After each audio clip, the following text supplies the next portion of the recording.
Guys accounting ratios आज का हमारा टॉपिक है अकाउंटिंग रेशियोज। ठीक है, तो इसमें आपका ये लेटेस्ट है ना मेरे हाथ में। सबसे पहले रेशियो का मतलब पढ़ लेते हैं। रेशियो एनालिसिस देखो आपने पढ़ा ही होगा, एक लाइन आपके में लिखी हुई है, ratio analysis is a technique of financial statement analysis. जैसे कैश फ्लो के माध्यम से भी हम इंटरप्रिटेशन वगैरह करते हैं ना, एनालिसिस करते हैं और इंटरप्रिटेशन करते हैं। एक्चुअली ये टूल्स हैं। कैश फ्लो हो गया, रेशियो एनालिसिस हो गया, ट्रेंड परसेंटेज हो गया, ये सब ट्रेंड एनालिसिस हो गया, ये सब हमारे टूल्स हैं। तो आज हम एक और टूल्स पढ़ रहे हैं, दैट इज रेशियो एनालिसिस। ये टूल क्या हेल्प करता है हमारी, जो हम फाइनेंशियल स्टेटमेंट्स बनाते हैं उनको थोड़ा सा इजी कर देता है ये टूल्स, ताकि जो हमारे यूजर्स हैं वो उस फाइनेंशियल स्टेटमेंट में से इंफॉर्मेशंस को आसानी से समझ सके। ठीक है, तो इसके लिए ये टूल्स हम लोग यूज करते हैं ताकि जिस यूजर को जिससे रिलेटेड इंफॉर्मेशन चाहिए, जैसी इंफॉर्मेशन चाहिए, उसको वो आसानी से हमारे फाइनेंशियल स्टेटमेंट से पता कर सके। ठीक है, तो ratio analysis is a technique of financial statement analysis. It is the most widely used tools to interpret quantitative relationship between two variables of the financial statement. मतलब फाइनेंशियल स्टेटमेंट्स के जो वेरिएबल्स हैं, अब आपको मालूम है फाइनेंशियल स्टेटमेंट्स के अंदर क्या क्या आता है, एक कंपनी का बैलेंस शीट आता है और एक कंपनी का प्रॉफिट एंड लॉस स्टेटमेंट आता है। तो इनके अंदर जो दो कंपोनेंट हैं उनमें क्वांटिटेटिव रिलेशन एस्टैब्लिश करता है, जैसे कि सेल और प्रॉफिट में।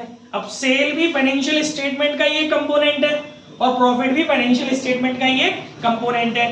डेटर और सेल में कोई भी दो कंपोनेंट में आपका रिलेशन एस्टैब्लिश करता है, सेल और स्टॉक में, कॉस्ट ऑफ गुड्स सोल्ड में। तो धीरे धीरे इन चीजों को हम समझेंगे। ठीक है, तो ये हमारा बहुत इंपॉर्टेंट टूल है। इससे हमें मैथमेटिकल एक्सप्रेशन में रिलेशन का पता चलता है।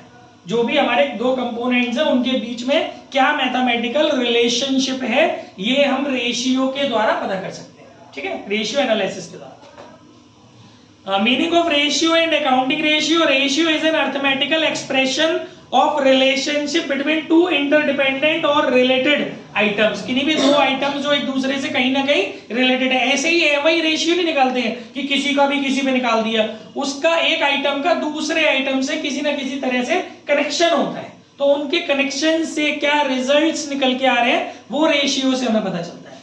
ठीक है, when ratios when calculated on the basis of accounting information are called accounting ratios. जब हम ये रेशियो का यूज अकाउंटिंग इंफॉर्मेशंस में रिलेशंस पता करने के लिए करते हैं तो वहां फिर इसे अकाउंटिंग रेशियो बोलते हैं। ठीक है, क्योंकि रेशियो तो कई जगहों पर यूज किया जा सकता है ना।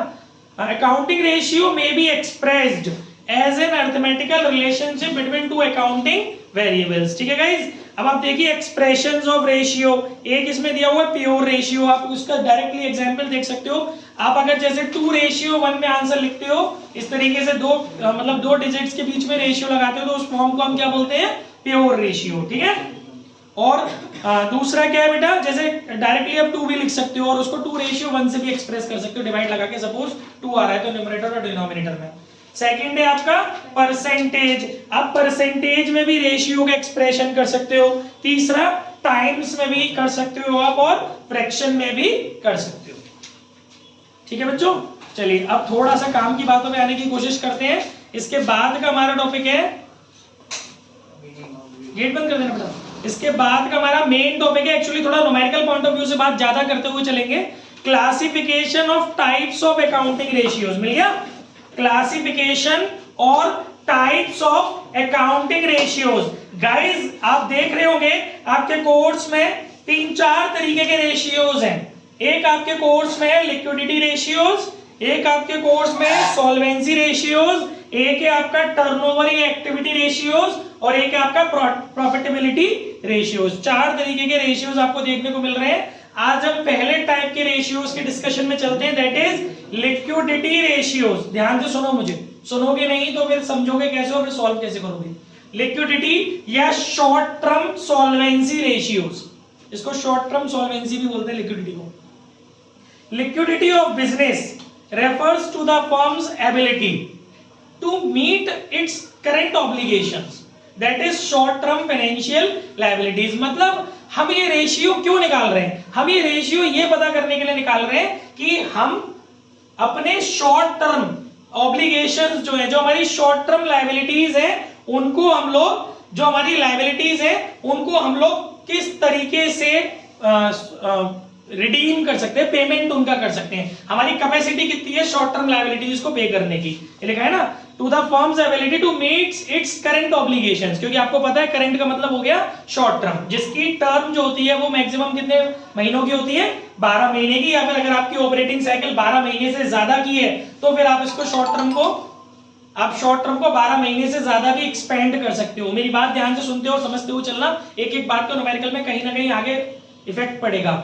ज्यादातर हमारा जो टर्म होता है, ऑपरेटिंग साइकिल होती है, वो 1 ईयर की 12 मंथ की होती है। लेकिन अभी मान लो आपने अपनी ऑपरेटिंग साइकिल ही 18 महीने की रखी है, तो 18 महीने की टर्म जो होगी वो आपकी शॉर्ट टर्म हो जाएगी। ठीक है, जो आपकी ऑपरेटिंग साइकिल है वो करंट आपका टाइम माना जाता है, करंट पीरियड माना जाता है, और उसकी जो लायबिलिटी होती है वो आपकी शॉर्ट टर्म लायबिलिटी होती है। तो ये लिक्विडिटी ऑफ बिजनेस का ये मतलब है, liquidity ratios are those ratios which are computed to evaluate the capability of the entity to meet its short term liability. यही मैं भी आपको बता रहा था कि जो हमारी शॉर्ट टर्म एंटिटी मतलब बिजनेस, जो आपकी संस्था है, जो आपका ऑपरेशन है, जो आपका बिजनेस है, उसकी शॉर्ट टर्म लायबिलिटीज को मीट करने की कैपेसिटी आपकी फर्म के अंदर कितनी है, क्योंकि ये बहुत जरूरी होता है। जब आप अपनी शॉर्ट टर्म लायबिलिटीज को ही पे नहीं कर पाओगे तो लॉन्ग टर्म लायबिलिटीज के भुट्टे आप पे करोगे। पहले शॉर्ट टर्म लायबिलिटीज के लिए तो आप अरेंजमेंट्स रखो, तो कितनी कैपेसिटी आपके अंदर है, आपकी फर्म के अंदर शॉर्ट टर्म लायबिलिटीज को मीट करने के लिए। मतलब आप ये समझो, क्योंकि इससे देखो, जब ये शॉर्ट टर्म लायबिलिटीज का मीट करने की क्वालिटी, आपकी ये कैपेसिटी पता चल जाएगी, तभी तो लोग बाग आपको, आपसे मतलब आपसे कनेक्ट होंगे शॉर्ट टर्म के अंदर। लाइक क्रेडिटर आ गए, अभी भाई मैं आपको उधार देना चाह रहा हूं गुड्स, तो मैं क्यों दूंगा जब तक मुझे आप में फेथ नहीं आएगा। अब मेरे को आप में ट्रस्ट और फेथ कैसे आएगा? जब मैं आपके इन रेशियोज को चेक करूंगा, क्योंकि मुझे ये शॉर्ट टर्म लायबिलिटी चेक करनी है कि आपके अंदर अवेलेबिलिटी है कि नहीं है, इसको पे करने की टाइमली। मैं आज आपके नीचे उधार लगा रहा हूं, मालूम पड़ा आपने माल भी बेच लिया और आप पैसे भी नहीं दे रहे हो, मेरे दे ही नहीं पा रहे हो लोगों के। तो ये सब चीजें होती है, इसी के लिए ये रेशियोज यूज किए जा रहे हैं, ताकि जो यूजर्स हैं, एक्सटर्नल यूजर्स हैं, वो इससे बेनिफिट ले सके और वो आगे कंपनी के साथ कनेक्ट हो सके, कंपनी के साथ मिलकर के काम कर सके, या कंपनी को लोन वगैरह जैसा भी है वो प्रोवाइड कर सके। ठीक है, तो अब इसमें commonly used liquidity ratios are current ratio, liquid ratio जिसका और भी एक दो नाम होते हैं, क्विक रेशियो और एसिड टेस्ट रेशियो। ज्यादातर लिक्विडिटी रेशियो 1 मार्क में क्वेश्चन कहीं ना कहीं कनेक्ट हो सकता है आपके किसी केस स्टडी में या कहीं भी, कि कौन से कॉमनली 2 रेशियोज हैं जो लिक्विडिटी के लिए कैलकुलेट किए जाते हैं। लिक्विडिटी रेशियोज के लिक्विडिटी फर्म की फाइंड करने के लिए या चेक करने के लिए, शॉर्ट टर्म लायबिलिटी को मीट करने की एबिलिटी है या नहीं फर्म में, तो वो कौन से 2 लिक्विडिटी रेशियोज होते हैं जो ज्यादातर यूज किए जाते हैं, दैट इज करंट रेशियो और लिक्विड रेशियो। और इसके एक तो घर के नाम भी है, एसिड टेस्ट रेशियो और क्विक रेशियो। क्लियर हो रहा है, समझ में आ रही है बात? कोई भी बात नहीं है तो मुझसे पूछ लेना साथ के साथ। इसके बाद आगे बेटा करंट रेशियो के बारे में इन्होंने बताया है, current ratio establish the relationship between current assets and current liability. बस आपको क्लियर हो गया यहां से। अब इसमें बहुत ज्यादा रामायण नहीं पढ़नी, घर से भी पढ़ना। करंट एसेट्स और करंट लायबिलिटीज में रेशियो, मतलब करंट एसेट्स और करंट लायबिलिटीज में एक्सप्रेशन रिलेशनशिप स्टेबल करना है, आपको स्टेब्लिश करना है, तो आप करंट रेशियो का इस्तेमाल करेंगे। ठीक है, और एक बात और याद रखनी है, इसका फॉर्मूला देखो आपके सामने आ ही रहा है, फॉर्मूले में इसमें टिक करता चल रहा हूं, जो मुंह से बोल रहा हूं घर पे जाके कॉपियों में नोट कर लेना, क्योंकि वो बार बार याद भी करने पड़ेंगे आपको। करंट रेशियो का फॉर्मूला आपके सामने है guys, current assets upon current liability. Got it? ठीक है, एक बात और याद रखिएगा कि इसमें एक आइडियल रेशियो दिया होगा, इसका दिया है कहीं? हाँ, नहीं, प्योर रेशियो तो उसकी फॉर्म है कि करंट रेशियोज जो है वो आपको किस फॉर्म में एक्सप्रेस करने हैं। अभी हमने पीछे 3-4 तरह की फॉर्म पढ़ी थी रेशियोज को एक्सप्रेस करने की, तो याद रखिएगा करंट रेशियोज को जो है आप प्योर फॉर्म में एक्सप्रेस करेंगे, लाइक 2:1 या 3, जो भी आपका आंसर आ रहा है, 6:2, जो भी आ रहा हो, व्हाटएवर। ठीक है, तो आप क्या करेंगे, इसको प्योर रेशियो में एक्सप्रेस करेंगे। और दूसरा, इसका आइडियल दिया हुआ है नेक्स्ट पेज पर, इसका आइडियल रेशियो होता है बेटा 2:1। ये भी 1 मार्क में कहीं शायद आ जाए। ठीक है, तो याद रखिएगा किसी क्विज में या कहीं भी आपसे पूछ लिया जाए तो दैट इज 2:1। ओके अभी गाइस करंट असेट्स और करंट लायबिलिटीज को समझना होगा हमको। अच्छा आपको एक छोटी सी बात बताता हूं करंट असेट्स और करंट लायबिलिटीज को समझाने से पहले। बेटा देखना वहां पर टेबल पर एक लेटर पैड पड़ा हुआ है जो रहता है राइटिंग पैड। थोड़ा सा आपको एक चीज समझाता हूं क्योंकि एक्चुअली समझानी इसलिए पड़ रही है क्योंकि अभी हमने फाइनेंशियल स्टेटमेंट्स किए नहीं है, इसके जस्ट बाद फाइनेंशियल स्टेटमेंट शुरू हो जाएंगे, तो शायद ये चीज अभी कुछ बच्चों को नहीं पता हो, कुछ को तो पता होगी। मैं आपको थोड़ा सा बैलेंस शीट का एक सिस्टम समझाता हूं कंपनी की। देखो नॉर्मली बेटा जो कंपनी की बैलेंस शीट होती है ना उसके अंदर जो मेजर हेड्स होते हैं वो क्या होते हैं? सबसे पहले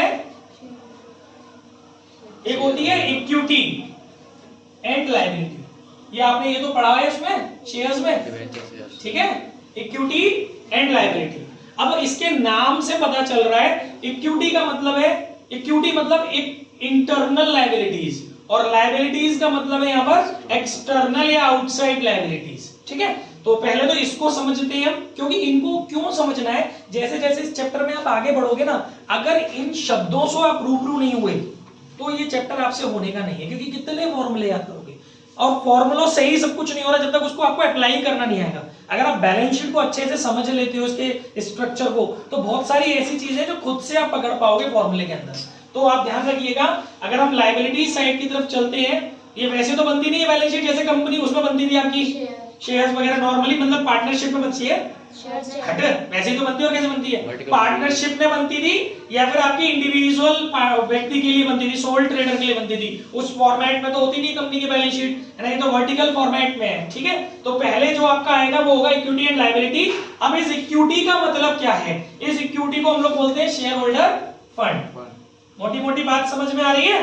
ठीक है। और ये आपका जो लायबिलिटी है इसके अंदर आपकी दो चीजें आती है, जिसको मैं अगर नॉन करंट लायबिलिटी, मैं बिल्कुल मोटी मोटी बात कर रहा हूं, बहुत डीपली नहीं, डिटेल में नहीं समझा रहा, जो ज्यादातर आपके इस चैप्टर में यूज आएगी वो चीजें एक्सप्लेन कर रहा हूं। ऐसे तो बीच में शेयर पेंडिंग अलॉटमेंट बहुत सारी चीजें और भी आती हैं, शेयर वारंट्स वगैरह, ठीक है। शेयर होल्डर फंड हो गया, नॉन करंट लायबिलिटी हो गया, और एक हो गया आपका करंट लायबिलिटी। थोड़ा सा समझने की कोशिश करना, ये तीन चीजें ज्यादातर आपको देखने को मिल रही होंगी।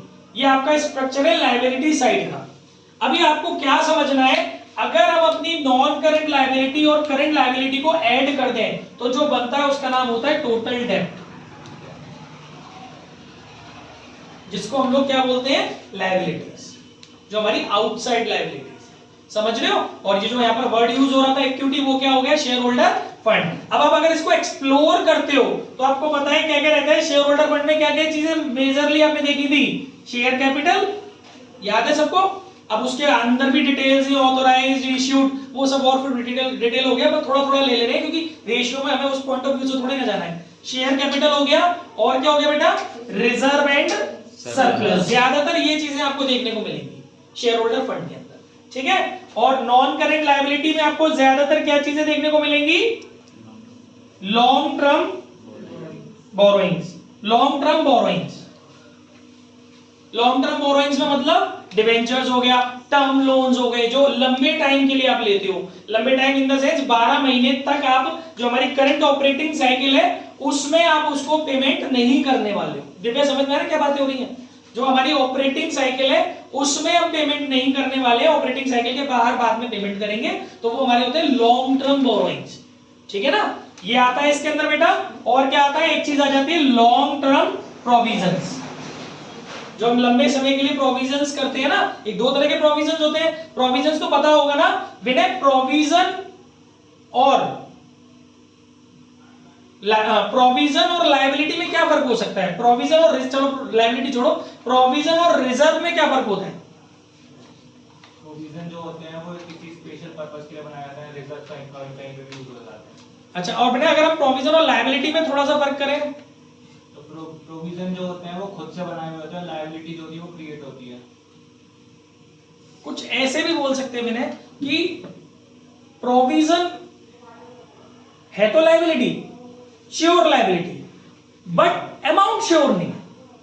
ये मैं आपको बहुत अच्छी बात बता रहा हूं, जो आपको पता होनी चाहिए, भले यूज हो या नहीं हो, बट क्योंकि हमारा पैटर्न थोड़ा सा चेंज हो गया इसलिए हमने थ्योरी का पैटर्न थोड़ा रोका है। नहीं आप लोग देख के चले थे शुरू में कितनी बढ़िया थ्योरी का सिस्टम चला था। आपको ये चीज पता होनी चाहिए कि प्रोविजंस में फर्क क्या है। देखिए प्रोविजन और रिजर्व में फर्क तो इन्होंने बिल्कुल सही बताया है कि रिजर्व्स हमारे लिए किसी भी नोन और अननोन पर्पस से क्रिएट हो जाते हैं। ऑलमोस्ट अननोन पर्पस से ही हम लोग रिजर्व्स क्रिएट करते हैं, क्योंकि रिजर्व हम लोग रख लेते हैं, कभी फ्यूचर में कोई अनसर्टेनिटी होगी तो यूज कर लेंगे। घर में भी मम्मी होती है ना, पापा लाते हैं 50,000 रुपए, मम्मी 5 रुपए साइड में रख देती तुपका के, अरे बड़े में काम आएंगे, तो this is called reserve. Mummy reserve बनाती है, ठीक है। और प्रोविजंस क्या हो गया बेटा, प्रोविजंस का मतलब हमें श्योर है, जैसे कि डेटर्स में बनाते हो पीवीडी, मालूम है कि पैसा डूबेगा लेकिन उसका अमाउंट को लेकर के हम श्योर नहीं है, तो ये थोड़ा सा लायबिलिटी और प्रोविजन में डिफरेंस आ जाता है। लायबिलिटी जो होती है उसका अमाउंट हमें पता होता है, जैसे बीपी हो गई, कोई भी लायबिलिटी हो XYZ, आपको पता है उसका अमाउंट क्या है, लेकिन प्रोविजन में आप श्योर नहीं होते, आप खुद से बनाते हो, वो आप सही कह रहे हो, लेकिन उसमें हम अमाउंट को लेकर के श्योर नहीं होते, इसीलिए खुद से बनाते हैं, क्योंकि हम एक अंदाजा लगाते हैं कि ऐसा कुछ पास्ट एक्सपीरियंसेस के बेस पर कि ऐसा कुछ हो सकता है, ठीक है। तो फिलहाल काम की बात ये बेटा, शेयर होल्डर फंड में मैंने दो चीजें मेन डाल दी है, शेयर कैपिटल और रिजर्व, और नॉन करेंट लायबिलिटी में मैंने आपके लिए लॉन्ग टर्म प्रोविजन डाल दिया है और लॉन्ग टर्म बोरोइंग्स डाल दिए, और कुछ थोड़ी बहुत रह जाती है, हो जाती है other long term liabilities, other long term liabilities. ये दो तीन चीजें ज्यादातर आपको इस चैप्टर में देखने को मिलेगी। मैं फाइनेंशियल स्टेटमेंट के पॉइंट ऑफ व्यू से नहीं समझा रहा, इस चैप्टर को इजीली आप समझ पाओ उससे बता, क्लियर है। अब करंट लायबिलिटी में आप क्या लेते हैं, करंट लायबिलिटी के अंदर आपकी तीन चार चीजें आ गई बेटा, शॉर्ट टर्म बोरोइंग्स, जिसमें आपका बैंक ओवरड्राफ्ट वगैरह आ जाता है, ठीक है, कैश क्रेडिट आ जाती है, जिनको मतलब इसके 3 महीने की जिनकी लगभग बिल मियाद होती है, ठीक है। और एक हो गया आपका शॉर्ट टर्म प्रोविजन, इसमें आप लोग पढ़ते हो ना प्रोविजन फॉर टैक्स वगैरह, वो सब चीजें पढ़ते हैं, ठीक है। और इसके अलावा एक चीज इसके अंदर आती है बच्चों, ट्रेड पेबल्स। आपको थोड़ा सा ये समझना पड़ेगा, न्यूमेरिकल में बहुत हेल्प होगी इससे। ट्रेड पेबल्स पढ़ पाओगे ना, वीडियो तो बन रही है, फुल फॉर्म आप उसमें से घर पे जाके वीडियो में देख लेना। टीपी मतलब ट्रेड पेबल्स, जानते हो ट्रेड पेबल्स में क्या होता है, अभी चलो डिटेल में थोड़ा सा और बता देंगे इसको। और एक मैंने लिखा है इसमें, एक चीज और इसमें आ जाती है, that is other current liability. ये किसका पार्ट है बच्चों, करंट लायबिलिटी का। तीन चार चीजें ज्यादातर इस ग्रुप में आती है, करंट लायबिलिटी वाले ग्रुप में, short term provisions, short term borrowings और ट्रेड पेबल्स और अदर करेंट लायबिलिटीज, ठीक है गाइस। और अगर इन दोनों को मर्ज कर दें तो हम किस नाम से बोल सकते हैं इसको, टोटल डेट। अगर मैं आपसे डायरेक्टली क्वेश्चन पूछूं कि मेरे को तो, और अगर मैं इन सबको मर्ज कर दूं तो मुझे क्या मिलेगा, total of liability side, clear है। ऐसा ही तो होने वाला है, अगर मैं इन तीनों चीजों को मर्ज कर दूं तो मुझे जो मिल रहा है वो क्या है, टोटल ऑफ लायबिलिटी साइड। अब मान लो कोई क्वेश्चन सपोज ऐसा आता है, बेटा सोनी एक्टिव रहो, कोई क्वेश्चन ऐसा बनता है, आपको क्वेश्चन के अंदर टोटल ऑफ लायबिलिटी साइड दिया हुआ है 10 लाख, ठीक है, और आपको शेयर होल्डर फंड दिया है 5 लाख, आपसे कह रहा है कैलकुलेट टोटल डेट, तो कैसे निकालोगे, इसका क्या फॉर्मूला ही बनाना है। जब आपको स्ट्रक्चर समझ में आ रहा है तो खुद से सोच सकते हो ना, टोटल आपका 10 लाख है, इसमें से ये वाला पोर्शन आपका मान लो 4 लाख है, तो कितना बच गया, 6 लाख हो गया टोटल ऑफ टोटल डेट्स आ गए, ठीक है। और अगर आप उसमें बोल रहे हैं कि नहीं साहब मेरी नॉन करंट लायबिलिटी 2.5 लाख की है, तो बाकी का जो बचेगा 3.5 लाख वो आपका क्या हो जाएगा, करंट लायबिलिटी। बात समझ में आ रही है। और अगर इस ग्रुप को थोड़ा सा और तोड़ें तो जैसे लॉन्ग टर्म बोरोइंग्स में मैंने आपको बता ही दिया, डिवेंचर्स वगैरह आ जाते हैं, ठीक है ना, टर्म लोन्स आ जाते हैं, बात समझ रहे हो ना। लॉन्ग टर्म बोरोइंग्स में क्या आ जाता है, डिवेंचर्स आ जाते हैं, इंटरेस्ट बियरिंग फाइनेंस आ जाते हैं, ऐसे लोन्स जिस पर हमने इंटरेस्ट देनी है जिसपे हमें, ठीक है। लॉन्ग टर्म प्रोविजंस वगैरह तो ठीक है, इसमें तो ज्यादा कुछ वो नहीं है। और इसके अलावा जो बच रहा है वो आप किस में डाल देंगे, अदर लॉन्ग टर्म लायबिलिटीज में। शॉर्ट टर्म बोरोइंग्स में मैंने आपको बता ही दिया, बैंक ओवरड्राफ्ट आ जाता है, कैश क्रेडिट वगैरह ये चीजें आ जाती हैं, ठीक है गाइस, ये चीजें मिलेंगी भी न्यूमेरिकल में जो मैं कराऊंगा। इसके बाद शॉर्ट टर्म प्रोविजन में आपको पता ही है, प्रोविजन फॉर टैक्स वगैरह आ जाते हैं, इस तरीके के कुछ प्रोविजंस होते हैं, प्रोविजन फॉर मशीनरी वगैरह कुछ हो गया ना। इसके बाद ट्रेड पेबल्स में क्या आता है, मैंने हाँ दो चीजें आती हैं, बीपी और क्रेडिटर, बीपी और क्रेडिटर, समझ में आ रहा है। और बची कुछ अदर करंट लायबिलिटी में कुछ छोटी मोटी चीजें आती है, लाइक आउटस्टैंडिंग एक्सपेंसेस, इस तरीके की चीजें रह जाती है ना, अनएक्रूड इनकम, ये हमारी कहां आती है, अदर करंट लायबिलिटीज में। बैंक ओवरड्राफ्ट तो भाई ऊपर चला गया शॉर्ट टर्म बोरोइंग्स में, ठीक है। आई होप चीजें समझ में आ गई होंगी, कोई दिक्कत कोई बहुत ज्यादा समस्या लग रही हो वीडियो देख लेना, घर जाके एक दो बार इस स्लॉट को जरूर सुनना, क्योंकि जब आप न्यूमेरिकल करने जाओगे तो आप खिसिया जाओगे कि सर हम कितने फॉर्मूले याद रखे हैं, और बेसिकली वो फॉर्मूले है ही नहीं, है भले फॉर्मूले की शक्ल में, पर आप अगर उसका स्ट्रक्चर समझ लेते हो तो आप खुद से डिकोड कर लोगे उस चीज को यार। ठीक है, पॉज करके इसका फोटो ले लो, फिर मैं इसका साइड साइड के स्ट्रक्चर समझा रहा हूं, फिर चलेंगे न्यूमेरिकल्स। इसको जरूर स्टार्ट होता है असेट्स, कुछ बात नहीं होता, थोड़ा तो पढ़ ले। असेट्स में बेसिकली आप लोग देखेंगे तो दो ग्रुप्स हैं, ठीक है। एक है हमारा नॉन करेंट असेट्स,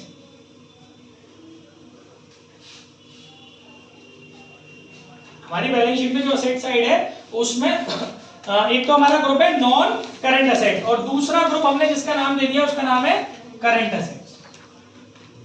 हमारा जो बैलेंस शीट का असेट साइड है वो दो पार्ट्स में डिवाइडेड है, एक नॉन करेंट और एक हो गया आपका करेंट। अब इस नॉन करेंट के भी इसने दो पार्ट कर दिए, दो तीन चार पार्ट कर दिए एक्चुअली। एक हो गया आपका टेंजिबल असेट्स, ठीक है। अब टेंजिबल असेट्स के अंदर भी दो पार्ट होते हैं, इंटेंजिबल और टेंजिबल, मतलब सॉरी मैंने कुछ गलत बोल दिया, fix assets, my mistake. Non current assets के अंदर जो पार्ट है उसका क्या नाम है, फिक्स असेट। अब फिक्स असेट्स भी आपकी दो होती हैं, टेंजिबल फिक्स असेट्स और इंटेंजिबल फिक्स असेट्स, टेंजिबल और इंटेंजिबल, ठीक है गाइस। और क्या आ गया, इसका जो दूसरा पार्ट होता है फिक्स असेट्स के बाद वाला पार्ट जो है वो हो गया आपका नॉन करेंट इन्वेस्टमेंट। कुछ पल्ले पड़ रहा है क्या वो बोल रहे हैं हम, नॉन करेंट इन्वेस्टमेंट, ठीक है। इसका तीसरा जो पार्ट होता है ज्यादातर यूज होता है वो है लॉन्ग टर्म लोन। सही लिखा है मैंने, कोई मिस्टेक है क्या? मिस्टेक है मैंने बताऊं, इसमें एक वर्ड आएगा बेटा एन एडवांसेस। अगर लॉन्ग टर्म लोन लिख दिया ना तो ये लायबिलिटी को इंडिकेट कर देगा, इसके पीछे एन एडवांसेस लिखा होना जरूरी है अगर इसको असेट्स में कन्वर्ट, असेट्स में ट्रीट करना है तो। Long term loans and advances, बहुत बेसिक सी बातें मैं आपको बताता जा रहा हूं। ये सारी बातें हम फाइनेंशियल स्टेटमेंट जब पढ़ेंगे तो डिटेल में पढ़ेंगे, उसकी पूरी थ्योरी ढंग से पढ़ाते हुए चलूंगा आपको, क्योंकि वहां थ्योरी ही ज्यादा है उसमें। Long term loans and advances, ठीक है गाइस। और छोटा मोटा जो कुछ रह जाएगा 150 ग्राम का वो हो गया आपका अदर नॉन करेंट असेट्स, ठीक है। ये आपके तीन चार मेजर पार्ट हैं। देखो आपको ये समझना सिर्फ और सिर्फ इसलिए जरूरी है क्योंकि कई बार आपको ऐसे क्वेश्चंस मिलेंगे बेटा जिसमें दो चीजें जोड़ दी होंगी, दो चीजें छोड़ दी होंगी और पूरा टोटल दे दिया होगा। अब तुम कैसे पता करोगे यार कि बाकी की जो बची हुई चीजें वो क्या है, जब तक आपको उसका पूरा स्ट्रक्चर नहीं पता होगा।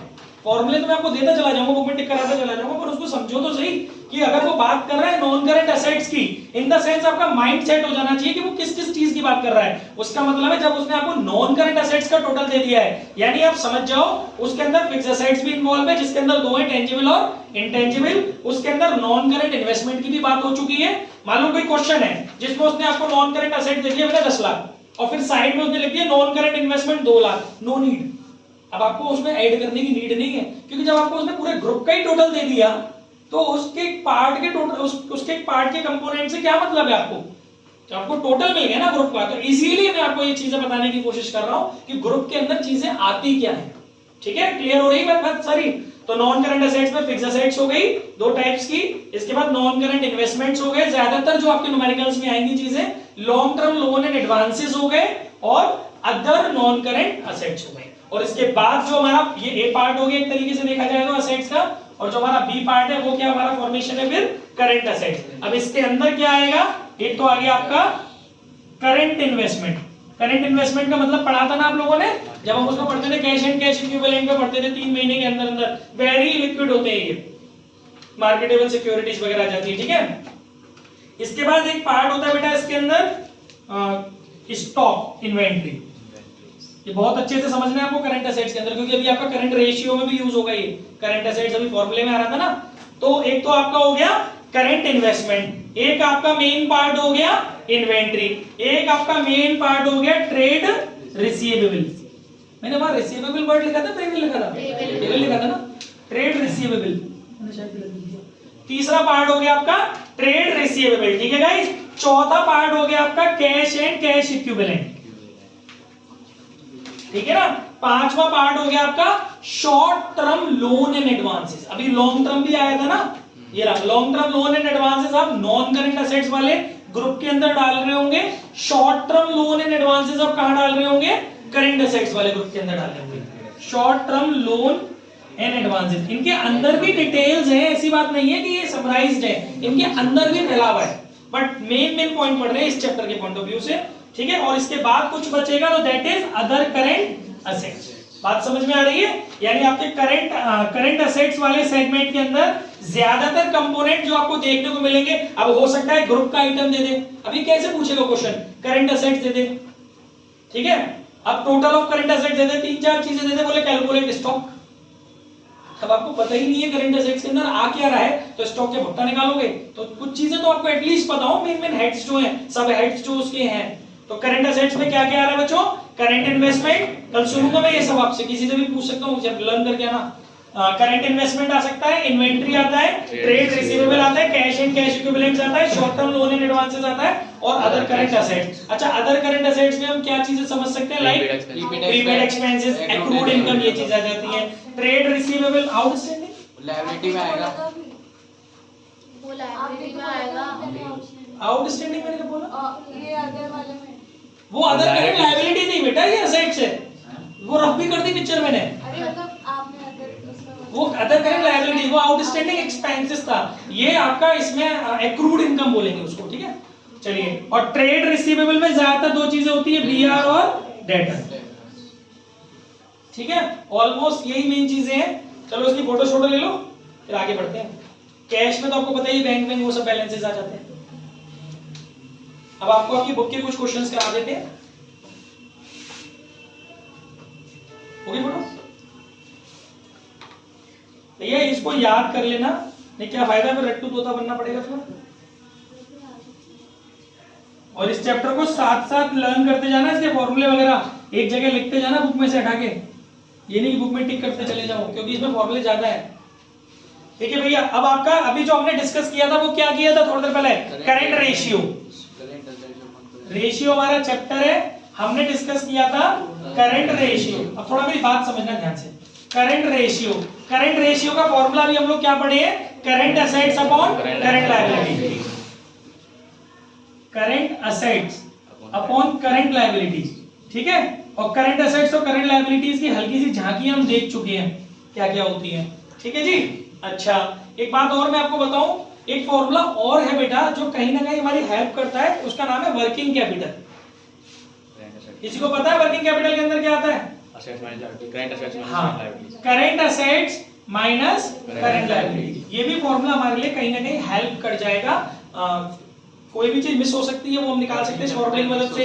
आपको क्वेश्चन के अंदर वर्किंग कैपिटल दे दे, आपको क्वेश्चन के अंदर करंट असेट्स दे दे, तो आप करंट लायबिलिटी बड़े आराम से निकाल करके फिर करंट रेशियो के फॉर्मूले में पुट कर दोगे। क्लियर हो रहा है? चलिए अब बुक के क्वेश्चन शुरू करें, एग्जांपल से शुरुआत करते हैं। चलो देखिए, फर्स्ट एग्जांपल में क्या कह रहा है बेटा, from the following information, her seat पे बुक है ना भाई, from the following information compute current ratio.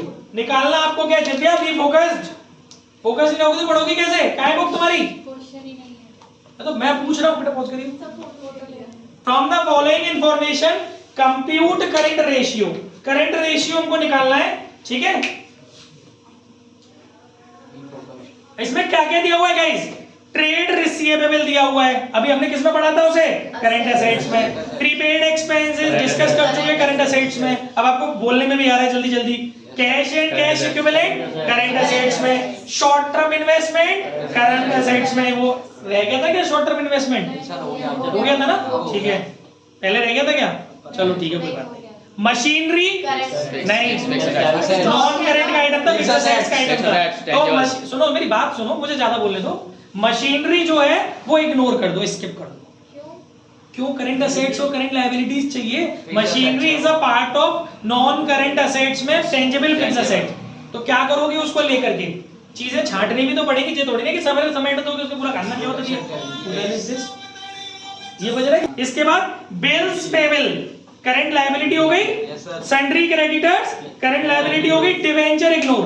क्योंकि debenture is a part of long term borrowing, ना कि करंट लायबिलिटी का पार्ट है। मैं ऑलरेडी डिस्कस कर चुका हूं, कल याद भी करके आओगे तो और जल्दी समझ में आएगा। इन्वेंट्री अभी करंट असेट्स का पार्ट है, एक्सपेंसेस पेबल करंट लायबिलिटी का पार्ट है। अब जो मैंने आपको क्लासिफाई करके दी है चीजें, करंट असेट्स के जोड़ लेना, करंट लायबिलिटीज के जोड़ लेना, आपस में डिवाइड लगा लेना और आंसर पा लेना, ठीक है। सर ऐसी है आइडल से कमाया तो ऐसा कुछ नहीं है, वो उसमें कमेंट नहीं करना ना, कमेंट आपके कोर्स में नहीं है इसीलिए। Okay guys, next UP board में होते तो जरूर कमेंट करने होते, कमेंट आपके सीबीएसई बोर्ड में नहीं है। Please keep quiet. सेकंड लिखा हुआ है calculate current ratio from the following information. देखिए अब थोड़ी सी चीजें अच्छी होती चलेंगी। टोटल असेट्स, यानी आपको ये पता चल गया है कि असेट साइड का आपको टोटल दिया हुआ है। एक चीज और बैक ऑफ माइंड रखना कि बैलेंस शीट में असेट्स का टोटल और लायबिलिटीज का टोटल सेम आता है। तो कभी आपको डिटेल्स लायबिलिटीज की दी हो और असेट्स का टोटल दिया हो, तो वो जो असेट्स का टोटल है वही आप उसको एज्यूम कर लेंगे लायबिलिटीज का टोटल, और उसकी वजह से जो चीज मिसिंग होगी लायबिलिटी में वो सेगमेंट आप कैलकुलेट कर लेंगे, ठीक है। ये बात भी ध्यान रखना। अब आपको क्या क्या दिया होगा बेटा, असेट्स का टोटल दिया है, फिक्स असेट्स का टोटल दिया है और शेयर होल्डर फंड दिया है, नॉन करंट लायबिलिटी दी है और नॉन करंट इन्वेस्टमेंट दिया है।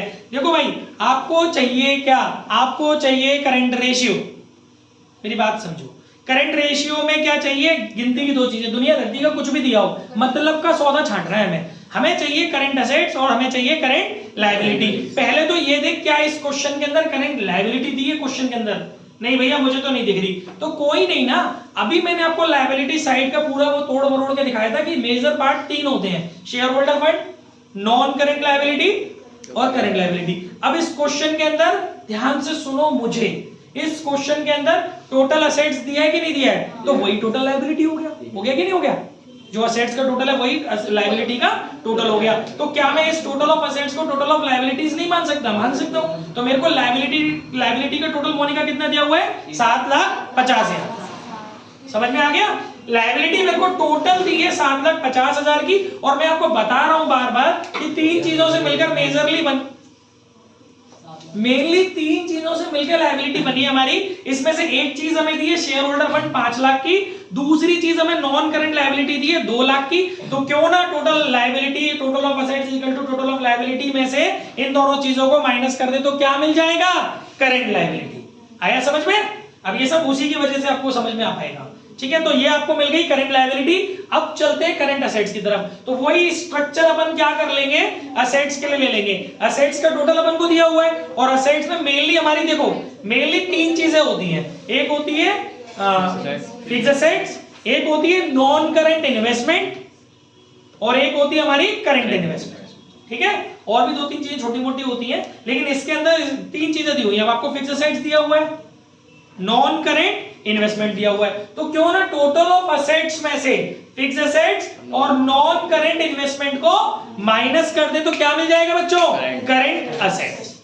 और फिर आपको करंट असेट्स मिल गई, आपको करंट लायबिलिटीज मिल गई, दोनों का आपस में डिवाइड लगा लो और आंसर पा लो। बोलो किसको समझ में नहीं आया।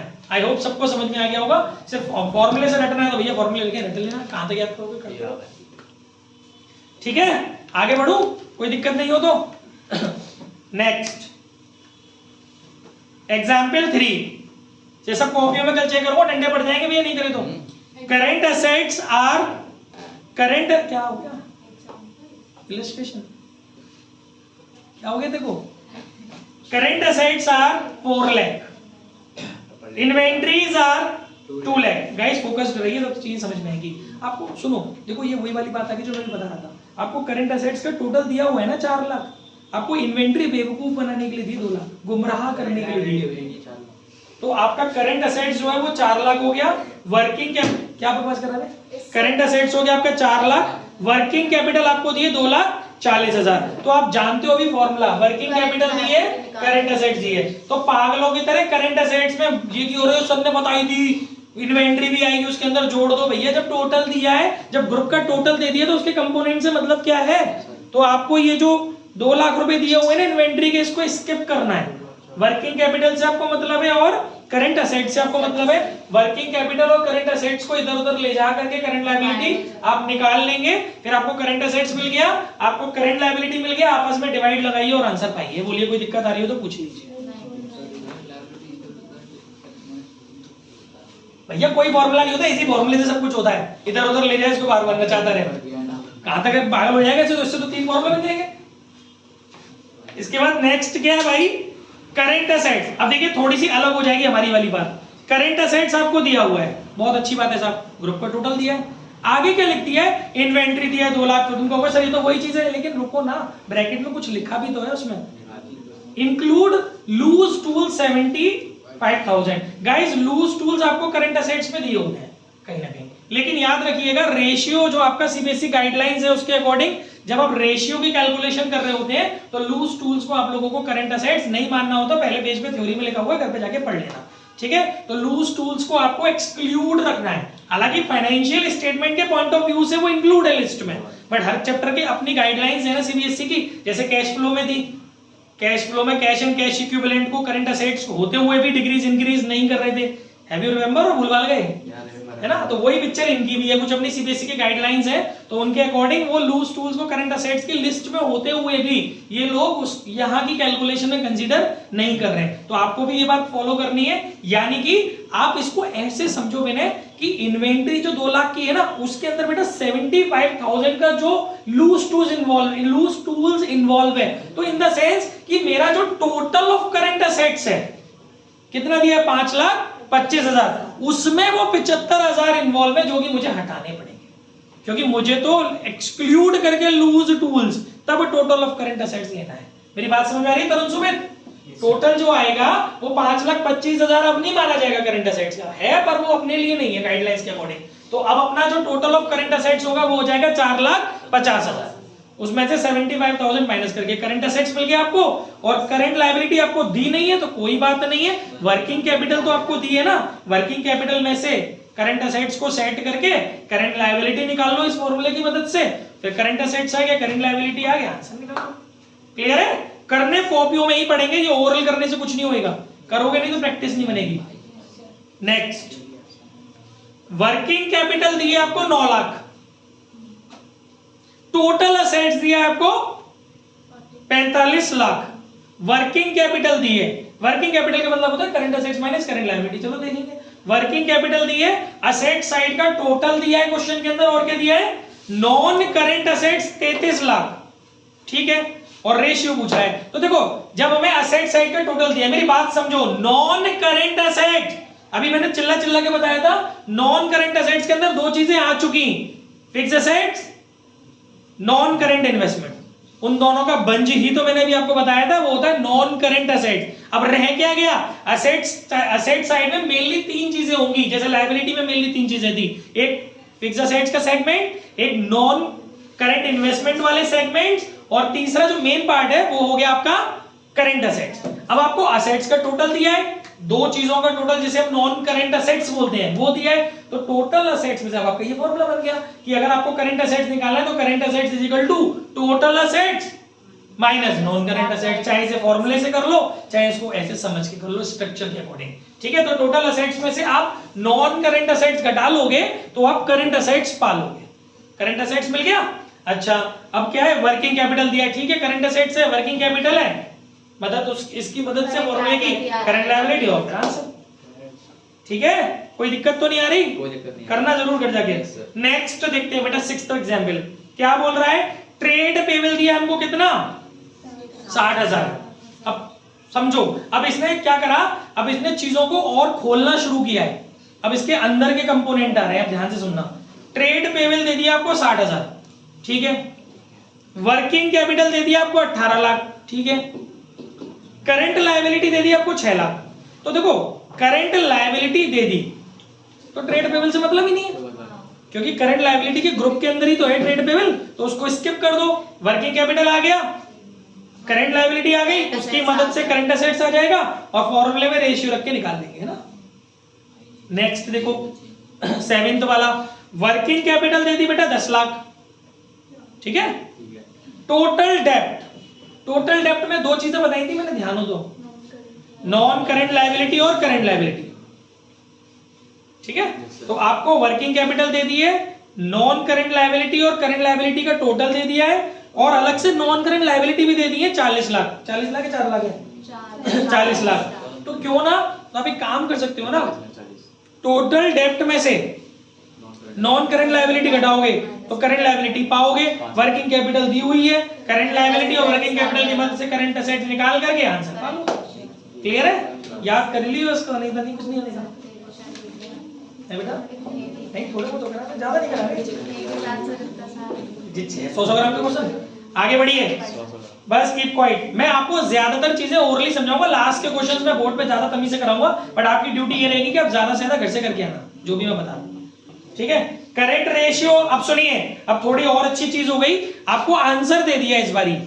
करेंट रेशियो गिवन है 2.5, ठीक है, और वर्किंग कैपिटल भी दी है बेटा 60,000, और आपसे पूछा क्या है, दोनों चीजें पूछी है। वाह, हल्का से इसको बता देते हैं। आपको करंट एसेट्स भी दे दिया, क्वेश्चन नंबर क्या है, इलिस्ट्रेशन 8 टीएस ग्रेवाल। आपको क्या करा है, करंट रेशियो दे दिया 2.5, ठीक है, और वर्किंग कैपिटल कितनी दे दी है 60,000। दोनों चीजें पूछी है, करंट एसेट्स और करंट लायबिलिटी। गाइस मेरे पास तो नहीं है ना करंट एसेट्स है ना करंट लायबिलिटी है, तो वर्किंग कैपिटल का फॉर्मूला तो है ना मेरे पास। अरे क्या है यार, what is this, current assets upon current liability, working capital 60,000, current assets upon current liability. इसको ऐसे ही छोड़ देते हैं, एक फॉर्मूला यहाँ की मदद से निकालो, करंट रेशियो की मदद से। सर ये अपॉन कैसे आएगा, माइनस होता है। ठीक है, क्या है माइनस, करंट लायबिलिटी। सही लिखा है बेटा, ठीक ठीक है। ये करंट लायबिलिटी इधर ले जाओ, 60,000 plus current liability, current assets आ गया, करंट एसेट्स आ गया 60,000 प्लस करंट लायबिलिटी। अब ये वैल्यू करंट रेशियो वाले फॉर्मूले में पुट कर देंगे। करंट रेशियो का फॉर्मूला क्या होता है बेटा, current assets upon current liability. Current ratio की फिगर आपको दी हुई है 2.5, और करंट एसेट्स की जगह ये नाटक दे देना 60,000 प्लस करंट लायबिलिटी, और करंट लायबिलिटी तो करंट लायबिलिटी यही है। अब भैया क्रॉस मल्टीप्लिकेशन करके करंट लायबिलिटी की वैल्यू फाइंड कर लो, और फिर इसमें पुट करके करंट एसेट्स की वैल्यू फाइंड कर लो। बोलो क्या दिक्कत है, नेकाब तो मैथ समझ में आती होगी, इतनी भी नहीं आती तो फिर बेटा कुछ नहीं हो सकता। हर साल का पहले टेंशन मत ले, हर महीने 2-4 महीने में कंपार्टमेंट आई जाएगी। नेक्स्ट कौन सा किया है, 8 वाला, 9th वाला देखते हैं। ये क्या कह रहा है, वर्किंग कैपिटल दी हुई है आपको 7,20,000, वर्किंग कैपिटल दी, चलो बहुत बढ़िया, समझ में आती है। ट्रेड पेबल दे दिया, ठीक है, अदर करंट लायबिलिटी दे दी। देख अब इसने करंट लायबिलिटी के चीथड़े उड़ा दिए। ट्रेड पेबल दिया है, करंट लायबिलिटी का एक पार्ट होता है, अदर करंट लायबिलिटी भी करंट लायबिलिटी का एक पार्ट होता है ना। और कैलकुलेट क्या करना है आपको, करंट रेशियो। तो भाई अगर तुझे करंट लायबिलिटी निकालनी है तो डेफिनेटली दो चीजें तेरे को जोड़नी पड़ेंगी, ट्रेड पेबल और करंट लायबिलिटी को। इन दोनों को जोड़ ले, करंट लायबिलिटी बन गई, फिर वर्किंग कैपिटल दी हुई है, उसकी मदद से करंट एसेट निकाल करके करंट रेशियो निकाल ले। तो बस पता होना चाहिए कि अंदर क्या क्या सामान डलेगा, ठीक है। नेक्स्ट देखिए एग्जांपल 10, वर्किंग कैपिटल दी हुई है आपको 1.5 लाख, टोटल लायबिलिटी आगे लिख दिए other than share holder fund. Other than share holder fund मतलब नॉन करंट, हाँ सही बोला ना मैं, नॉन करंट लायबिलिटी दे दी है, क्योंकि टोटल लायबिलिटी मतलब टोटल डेब्ट्स की बात हो रही है यहाँ पर, क्योंकि शेयर होल्डर फंड और टोटल डेब्ट दो चीजें मिलकर के तो लायबिलिटी का टोटल होता है, और उसके अंदर टोटल डेब्ट के अंदर दो चीजें होती हैं, करंट लायबिलिटी और नॉन करंट लायबिलिटी। ये आपको दे दिया है, टोटल डेब्ट्स दे दिया है, नॉन करंट लायबिलिटी नहीं, वो टोटल डेब्ट है। तो आपको एक तो क्वेश्चन के अंदर टोटल डेब्ट्स दिए हुए बेटा, और क्या दिया हुआ है आपको, वर्किंग कैपिटल दी हुई है, ठीक है, और लॉन्ग टर्म डेब्ट दिए हुए हैं।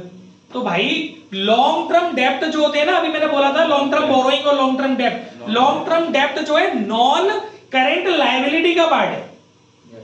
लॉन्ग टर्म डेब्ट का मतलब हो गया नॉन करंट लायबिलिटी, और तेरे को पूरे ग्रुप का भी टोटल दिया है। टोटल डेब्ट का मतलब होता है non current liability plus current liability. जब तुझे उन दोनों का टोटल दिया है और उसमें से एक कंपोनेंट दिया है नॉन करंट लायबिलिटी, तो उस टोटल में से उसको घटा ले तो क्या मिल जाएगा, करंट लायबिलिटी मिल जाएगा। समझ में आ गया। और जब करंट लायबिलिटी मिल जाएगा तो वर्किंग कैपिटल में से घटा ले करंट एसेट्स मिल जाएगा, और उसके बाद फिर आंसर मिल जाएगा। आया समझ में। परी ने तो कर ली है, मुस्कुराहट बता रही परी की मंद मंद वाली। कल उससे पॉज करिए एक मिनट जरा, कल जो उससे हो गया ना, आ जाइए चलिए।